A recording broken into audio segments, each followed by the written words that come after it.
Okay, next up we have Dr. Leah Welty from Northwestern University.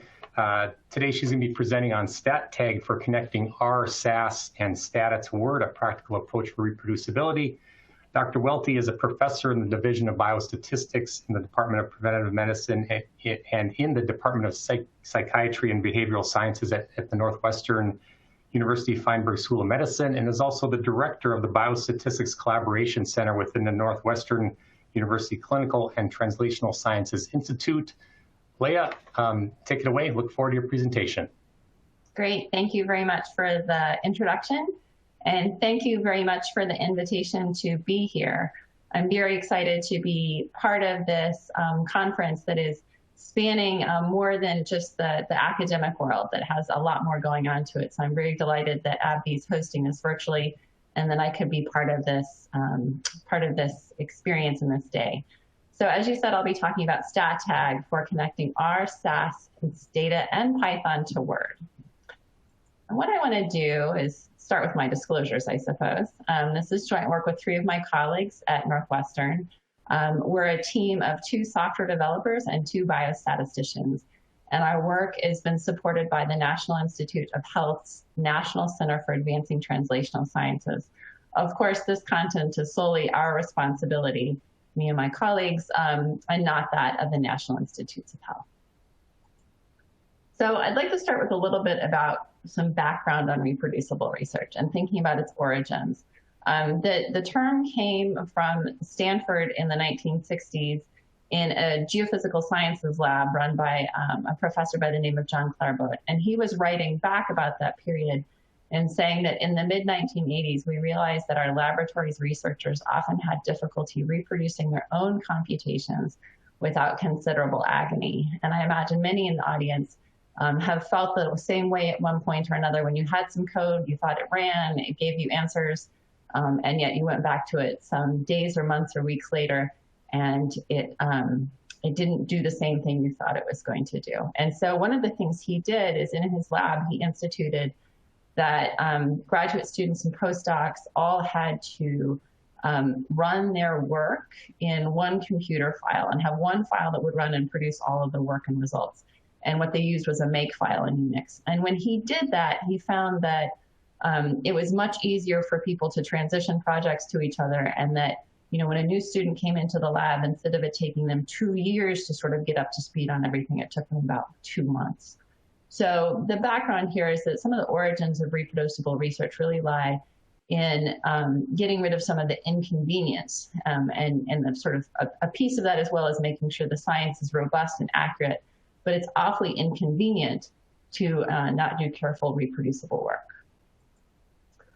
So I feel like it's, since then, of course, this topic area has really grown and exploded, and there's lots of discussion and thought about it. And I want to make a distinction here between reproducible and replicable. So by reproducible, what I'm talking about is using the same raw data and information about an analysis methods and choices, we can recreate the results. So really, if we start with the same data, we can get to the same conclusions using the same methods and choices. Replicable is really more in my mind when I think about a scientific finding being verified or supported by an independent experiment or study. And I like this particular definition. This is from an article by Jeff Leake and Roger Peng in 2015. I think one of the things I found working with a lot of different groups is that these terms change depending on which group you're working with it. In some areas of biology, these 2 terms are actually flipped. So I like to start out with just a sort of anchoring of what I mean by reproducibility here. And so a cornerstone of reproducibility is dynamic documents. And in fact, I'd say in the early 2000s, using a dynamic document was really synonymous with doing reproducible research. It's not that the reproducible research definition had expanded beyond that. They were almost the same thing. And the idea here is that numbers in a document are updated automatically when our data or models change. And it really eliminates any problem of copying and pasting output. And it provides a link between a number in a manuscript and its provenance. And so thus the document itself is dynamic. Somebody can update the text and change it, but those models results can change if the data change. So there have been a lot of developments in the tools supporting dynamic documents. And I want to point out that SAS's ODS system was really one of the first here to do this. And you can see this Google Trends chart showing its popularity early on in the 2000s, early 2000s is as far back as it goes. And you can see some of the other first tools for dynamic documents, Sweave, and Knitter, which kind of came along, and then Knitter really took off. But then our Markdown came along as really a more user-friendly version of Knitter, in that it didn't require necessarily knowing as much LaTeX to typeset things. And so you can see these tools have really taken off and gained a lot of popularity over the past 15 or so years. So I want to talk a little bit about existing tools. They are, as you saw on the earlier chart, rapidly evolving and really available for a lot of different statistical programs. This is how I think of the workflow a little bit. I start with some data. Maybe it's a text file, a DAT file, an Excel file. I have some code that's maybe in SAS or Stata or R. I write that code in a do file, a SAS, an R file, and I add to that some type of Markdown or ODS, Sweave, that then combines my text with the results of my code into a compiled LaTeX document, a Word document, an HTML, a PDF, or an RTF. And so there's this directional flow of going from data to statistical code, combining that with some writing, and ending up with this finished work product. Now, one of the things that's very real in my world is that the places that everybody want to publish, like New England Journal, JAMA Science, they really want articles submitted as Word documents. These are just some quotations from the website. Please submit the manuscript as a Word document. Do not submit your manuscript as a PDF. Science prefers to receive files in Word's docx format. There's a lot of preference for Word there. And the reason is that a lot of editorial workflows for these journals are actually built on a Word platform. So I want to think a little bit about our Markdown, which is really one of the most popular tools right now, I'd say, for generating dynamic documents, and Microsoft Word.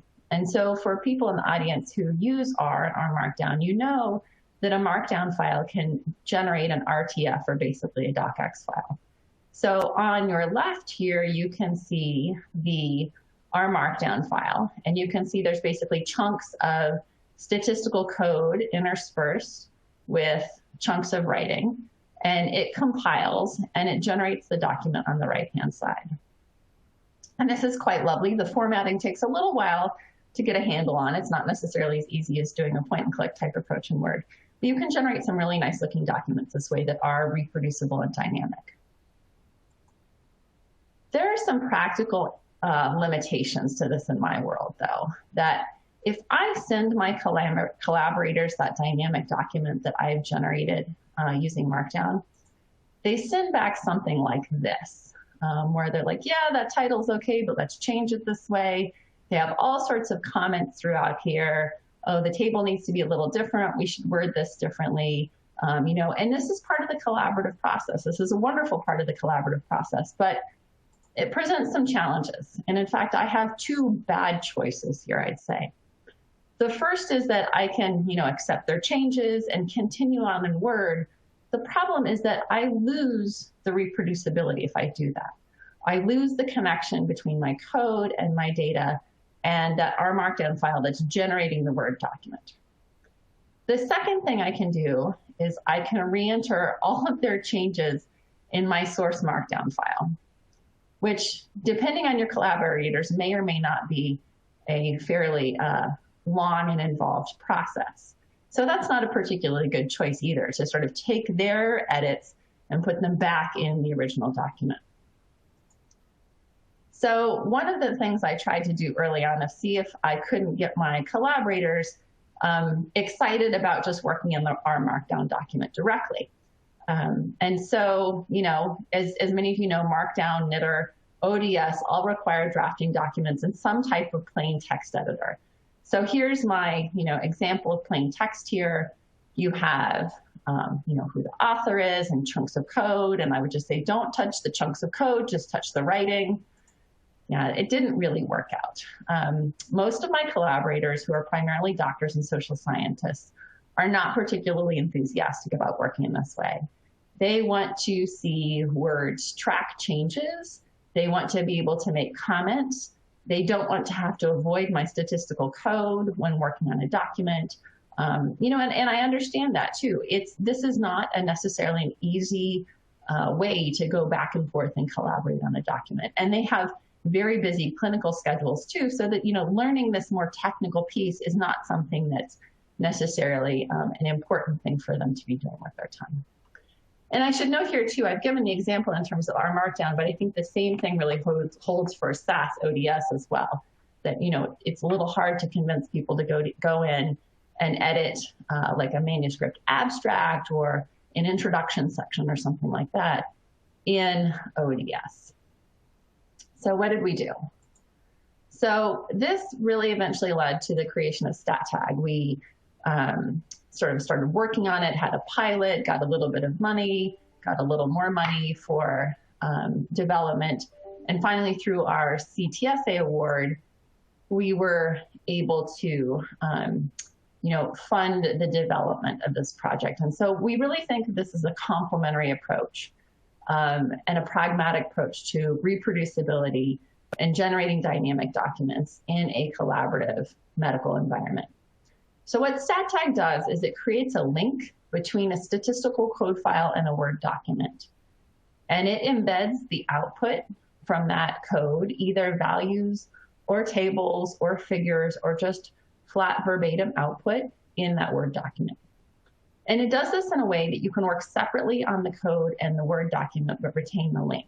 So if I have a collaborator who wants to work on the introduction section, I can still keep my statistical code linked to that document while they're working on it, and I can still update numbers, or I can even work on the code independently. And one of the things that was really important to us is that we make it software agnostic. So it actually connects to R and R Markdown, SAS, Stata, or Python, which is relatively new to the Word document. And our idea here is really twofold. One, at the time we started in on this project, there was R Markdown for R. And so there was really a very rich set of tools for generating dynamic documents for R.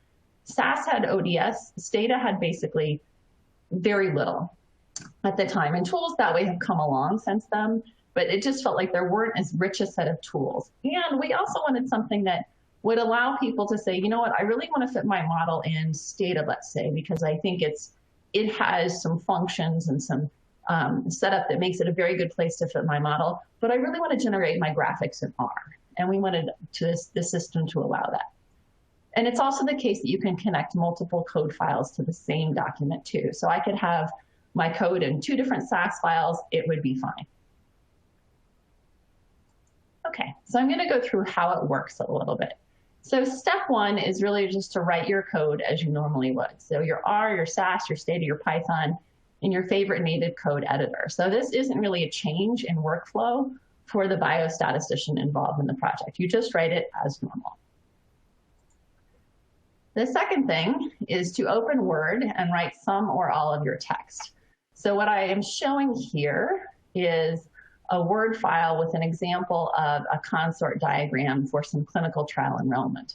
And what I've sort of highlighted in yellow here in this document are numbers I want to insert here about enrollment and randomization and consenting and things like that. And so then what Stata Tag does is it's really in Word, in Windows, a little plug-in on the toolbar, not unlike EndNote or Adobe Acrobat for PDFs, that you click on and allows you to have this menu that is Stata Tag specific. So here's my Stata Tag menu, and there's this code files button. So I can press this code files button, and with that button and that dialog box that pops up, it looks like a normal Windows dialog box, and I can just say, okay, Word document, this is the statistical code I want to connect you to. So in this step, I would connect this Word document to this statistical code that I wrote. And then the next thing I do is from Word, I can identify the pieces of that statistical code that I want to be able to embed in my Word document. So we have this tag editor window that pulls up in Word. And what you can see is that it actually pulls up the code file. And this is an active editor window, so you can even edit the code file from this window. And you pull up the code file, and what you do is you highlight in the margin the piece of code that gives you the output you want. And so in this case, I say, okay, this is my result that I'm interested in. I'm going to highlight this row. And then you enter some information about it. For instance, you give it a name, and you say, this is, tag 1 or table 1 or, in enrolled or total in. You give it some name to say, this is the tag, this is the result I'm interested in. And then you give it some attributes. You say if it's a value, a table, if it's just verbatim output you want, if it's a figure. And then, for instance, for values, you can say, well, how many numeric digits do you want, things like that. And then you save it. And then what I can do is I can use the Stat Tag menu again to go into my document and say, okay, well, here's where I want this number. And I go in and I click the tag button and I select that tag name and I basically put it right there. And then I can run my statistical code and it inserts the number. So this is a demo video that I would certainly encourage people to watch. It just sort of shows a video going through all of these steps to show how it works kind of on a live view piece. It's a YouTube video. We have an open Stat Tag YouTube site because the people on my team tell me that, you have to be on YouTube for sharp. So that's where our instructions live. And frankly, I understand, right? It's so much easier to learn certain things from YouTube than other places. So, or from written instructions sometimes. So I encourage people to go check that out and look at it. It's a short 5-minute clip or so, maybe even 3, about how to use the program. So I just want to sort of talk a little bit more about how it works. One of the things here is that I really like about this is that it kind of provides this bidirectional reproducibility. And what I mean by that is if I'm in a Word document and there's a number and I'm really trying to think like, wait, where did that number come from? What was the code? What were my modeling assumptions in that number? I can double click on it if it's been tagged and it will pull up the statistical code that generated that result. And you can see here, it pulls up my code file and those purple highlighted lines are the code that generated that result. So, for instance, I have then this real record that's very interactive and dynamic about what's in my manuscript. Whereas before, in a SAS ODS where we've generated an RTF file, or our Markdown where we've generated an HTML or a LaTeX document, I don't have that. If I wanted to know where a number came from, I'd really have to go back and look at the original source file. Here, I can pull it up and see the code directly. Now, another nice feature here is that you don't actually have to go through and do this point and click process for every item you want to create a tag for or that you want to put in your manuscript. So how Stat Tag is really working is that it is inserting into the code document a set of very specifically formatted comments that the statistical program ignores when it runs, but that Stat Tag knows to look for to pull out pieces of those results and then embed them in the Word document. So this is the code file, for instance, and you can see these are the commented pieces that Stat Tag is inserting and looking for. So here's a Stat Tag value insertion, and there's a label that it's called, how often it's updated, what type it is, and then there's the code in there. So you can actually write tags directly into your code file. And that can be a very efficient way to go about creating tags and generating these connections. If, for instance, you're going to be generating a table with this many rows and this many columns, and that's exactly what you want to put in. Okay, so getting Stat Tag. This is freely available, open source, and I will say absolutely evolving. We have a website, stattag.org at Northwestern, that has a lot of content available about it. For one, you can download it and try it out. It is free and, as I said, open source. We have a lot of information there, both the user guides that come bundled with the software, as well as links to multiple YouTube videos about how to use it that provide some instruction. We also have an online course available at this location, or you can enter this code here at this location. So this online course really comes with, again, it's free, it's openly available, but comes with files for you to download and actually try it out and step through all the pieces of, creating the Word document, having some code, inserting a value, inserting a table, inserting a figure. This also has citation information as well. Now, and this is more information about the course here, I'm sorry. So this is the course, the Instructure Canvas course, if you'd like to really learn more about it.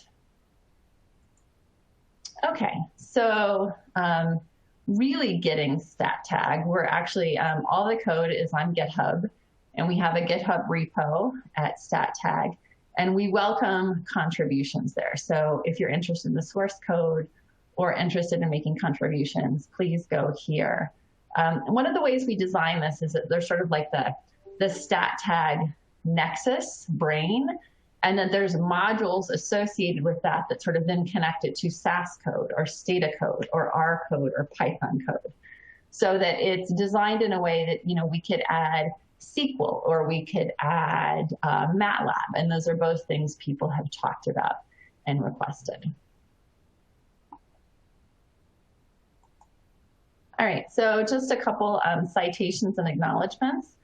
We ask that if people do use the software, you please cite and acknowledge us. That really helps us keep the lights on and get more funding to do more work and more development on it, as well as other related projects that think about how to make tools that are sort of highly technical for reproducibility. How do we think about creating tools that work in a very collaborative environment, in which you have a lot of different skill sets in terms of quantitative abilities.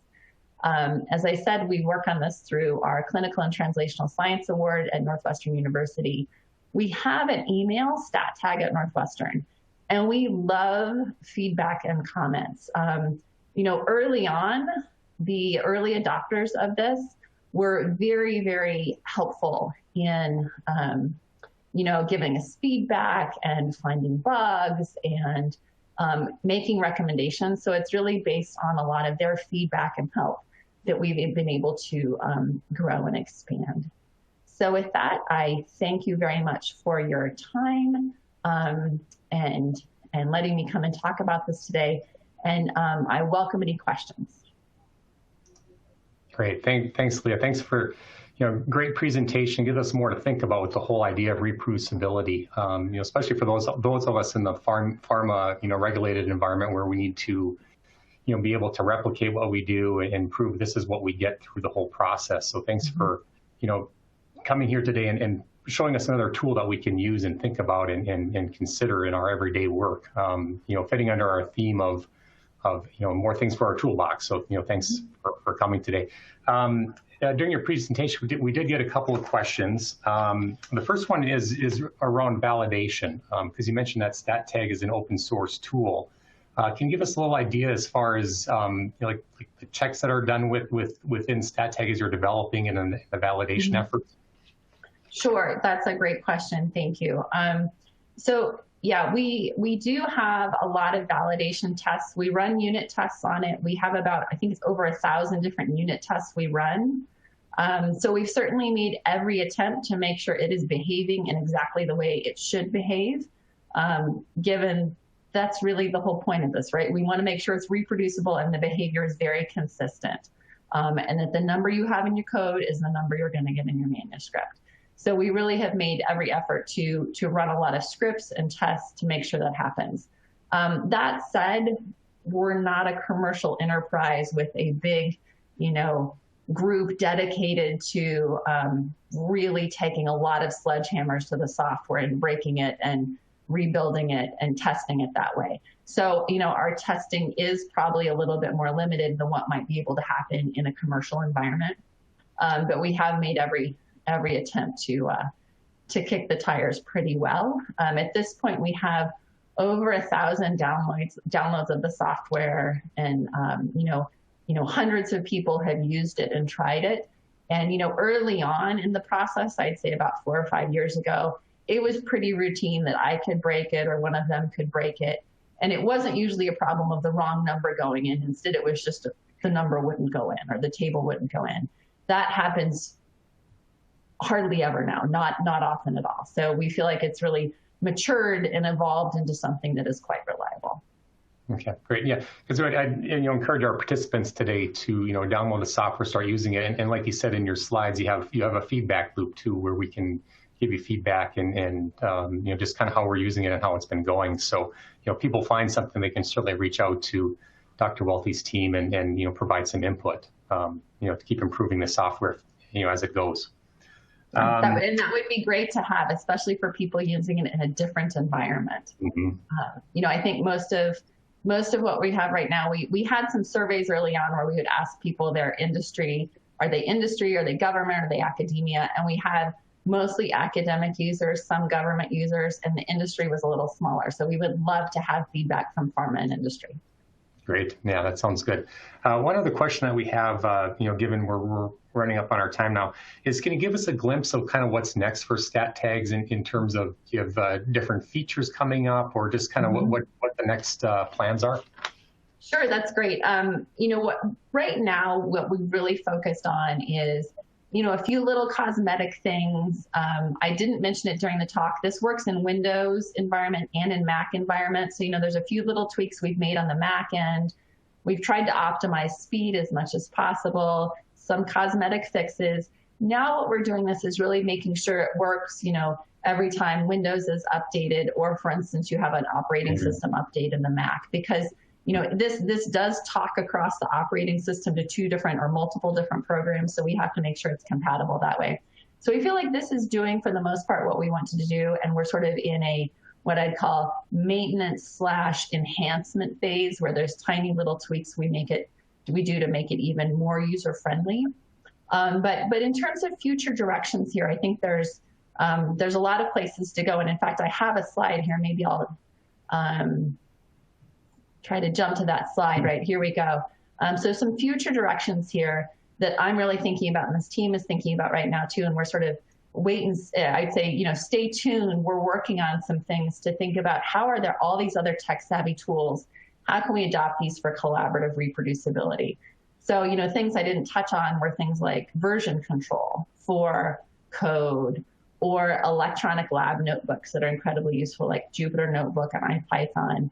Or even containers where you can package your code, data packages, libraries, and software together in a container environment so it's going to rerun later. So we're thinking about what can we do to help people organize their work when they're on these big collaborative teams and projects, to understand things like, where are the data coming from? Once I have the data, how are they being manipulated? Who are all the different players in this? What are all my different software files, and how are they connecting to give those results? So we're kind of stepped back and said Stat Tag's part of this. Now we want to sort of wrap it all up in something larger too. Great. All right, I think that's all the questions that came in for today. So thanks again for coming and presenting on Stat Tag. Really appreciate the time and effort that you and your team have put into this, because it looks like it's another great tool for us to consider. And again, to think about reproducibility in our research and how can we do better and, really track things and have other tools that can help us with that. So thanks again for your time. Yeah, thanks very much. It was a delight to be here. Great, thank you.